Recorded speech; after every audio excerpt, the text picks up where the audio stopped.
Paano ba gamitin at i-connect ang DHT11 temperature at humidity sensor sa ating ESP32?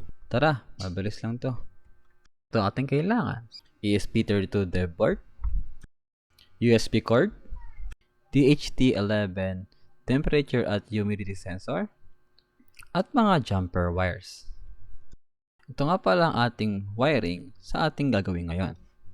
Unang step, kumuha ng mga jumper wires at ikabit ito sa ating VCC at ground sa ating DHT11 sensor.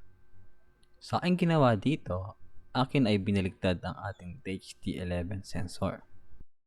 Kumuha pa ng isang jumper wire at ikabit ito sa ating SDA pin sa ating sensor. Kunin ang ESP32 dev board at ikabit ang black na jumper sa ground at ang puting jumper naman sa 5 volts or 3.3 volts.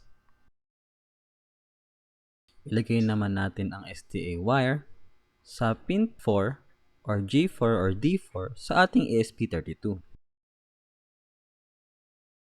Gamit ang isang USB cord, ikabit ang isang dulo sa ating ESP32 at ang kabilang dulo naman sa ating computer. Gamit ang ating computer, buksan ang Arduino IDE. Pumunta ng Library Manager at hanapin ang DHT Sensor Library at install ito.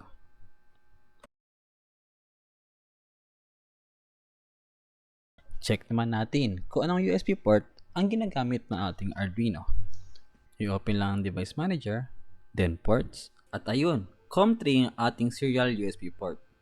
Balik sa Tools, Board, ESP32, at ESP32 Dev Module. Bumalik sa Tools, Port, select yung COM3.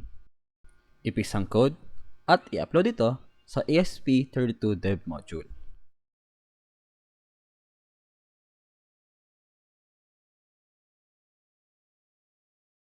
At para makita ang mga values, i-click lamang ang serial monitor sa taas at ayun, lumabas na ang temperature at humidity values sa ating serial monitor.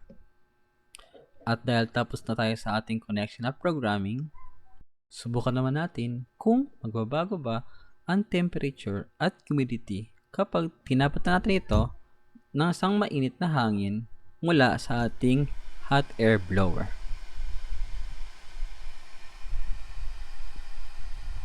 Ayun na nga, nagbago na ang kanyang values. At tapos na. To God be the glory.